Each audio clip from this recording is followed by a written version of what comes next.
সকলে সমমনা, পর দুঃখে দুঃখিত, ভাতৃপ্রেমিক, স্নেহবান ও নম্রমনা হও। মন্দের পরিশোধে মন্দ করিও না এবং নিন্দার পরিশোধে নিন্দা করিও না, বরং আশীর্বাদ কর, কারণ আশীর্বাদের অধিকারী হইবার নিমিত্তেই তোমরা আহত হইয়াছ। হালেলুয়া। আরেকটু পড়বো, 12 পর্যন্ত পড়বো। কেননা যে ব্যক্তি জীবন ভালোবাসতে চায় সে মন্দ হইতে আপন জিহ্বাকে, ছলনার বাক্য হইতে আপন ওষ্ঠকে নিবৃত্ত করুক। সে মন্দ হইতে ফিরুক এবং ও সদাচরণ করুক, শান্তির চেষ্টা করুক, তার অনুধাবন করুক। কেননা ধার্মিকগণের প্রতি প্রভুর চক্ষু আছে, তার বিনতির প্রতি তাহার কর্ণ আছে, কিন্তু প্রভুর মুখ দুরাচারদের প্রতিকূল। হালেলুয়া।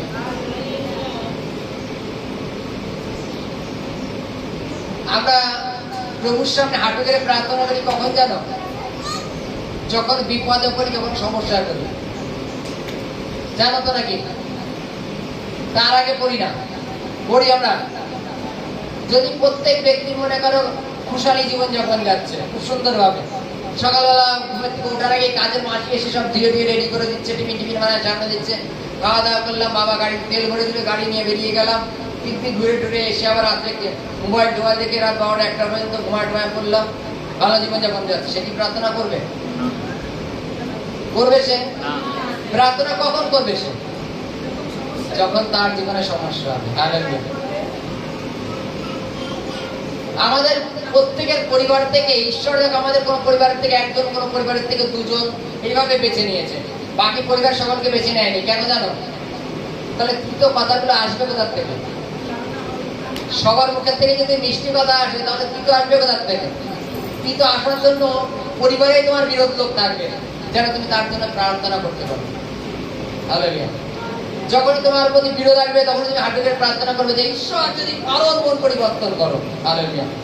তাই তো নাকি? আর যদি কেমন খুব সুন্দর জীবন যাপন হয়, তাহলে কি আমরা প্রার্থনায় বসবো না? কিন্তু ধন্য সে ব্যক্তি যে সমস্ত আপদ বিপদের মধ্যে প্রভুকে ডাকে, আপদ বিপদের মধ্যে প্রভুকে ডাকে বা প্রভুকে স্মরণ করে। কিন্তু বাইবেল বলছে মন্দের পরিশোধে মন্দ করিও না। বাড়িতে যখন টর্চার হচ্ছে, যারা প্রভুকে জানে না তারা হয়তো তোমাকে উল্টো একটা কিস্তি কাজটা দিচ্ছে, তুমি তাকে রিপ্লাই করো না, তাকে কিস্তি কাজটা দিও না। মন্দের পরিশোধে মন্দ করিও না। তাই তো বাইবেলে কি লেখা আছে? মন্দের পরিশোধে মন্দ করিও না। আজকে আমাদের প্রত্যেকের পরিবারে বিরোধ উৎপন্ন হবেই হবে, যেন আমরা আরো গভীরভাবে প্রার্থনা করি।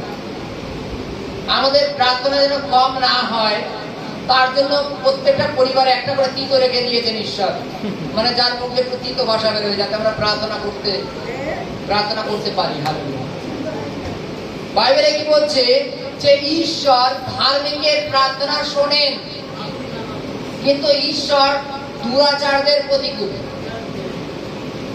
বাইবেলের কাছে ধার্মিকগণের প্রতি সদাপ্রভুর কর্ণ আছে, ধার্মিকগণের প্রতি সদাপ্রভুর চক্ষু আছে। ধার্মিকরা যখন প্রার্থনা করেন, সদাপ্রভু তার প্রার্থনা শোনেন। হালেলুয়া। ধার্মিকরা যখন প্রার্থনা করেন, সদাপ্রভু তার প্রার্থনা শোনেন, কিন্তু দুষ্টরা যখন প্রার্থনা করে, ঈশ্বর সদাপ্রভু শোনে না। হালেলুয়া। দেখো, চলো আমরা যদি মনে করি যে আমি ঈশ্বরের কাছে প্রার্থনা করব, আমি পৃথিবীর সমস্ত রকম পাপের মধ্যেই ডুবে আছি আর ডুবে থাকবো, আমার কেউ কোনোদিন সরাতে পারবে না, অথচ আমি প্রভুর কাছে প্রার্থনা করবো, প্রভু প্রার্থনা শুনবে।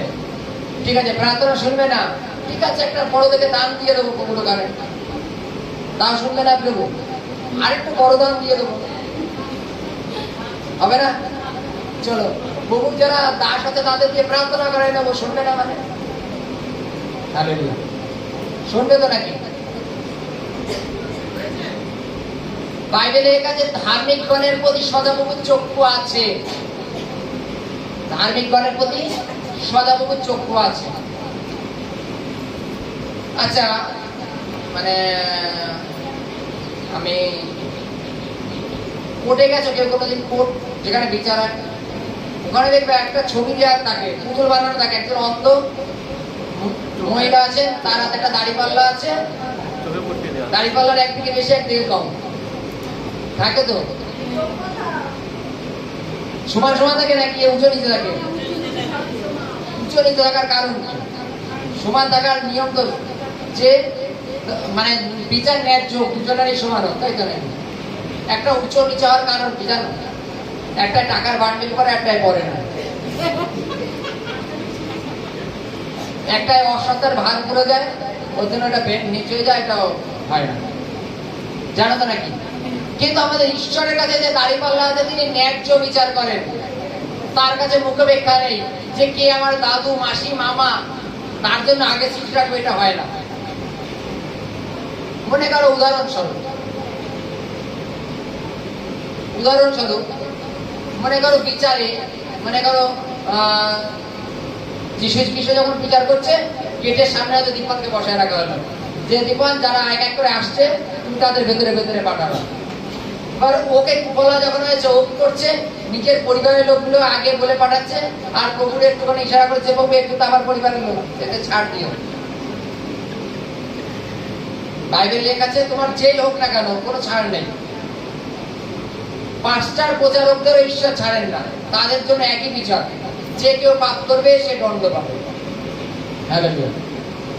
মনে করো উদাহরণ, কোন ব্যক্তি মনে করো 10 বছর প্রভুর সেবা করেছে মন প্রাণ দিয়ে, করার পরে মনে করো 11 বছর যখনই হচ্ছে তখন থেকে সে মনে করো টুকটাক পাপে চলা শুরু হয়ে গেছে, পাপে চলা শুরু করেছে। করার পরে ঠিক 12 বছর হয়েছে, তখন প্রভু যীশু খ্রিস্ট আগমন হয়ে গেছে। প্রভু বলছে, প্রভু আমি 10 বছর তো ধার্মিকতার পথে চলেছি, 1 বছর না পাপে চলেছি, তুমি এবার আমাকে স্বর্গে দাও। প্রভু বলছে হবে না,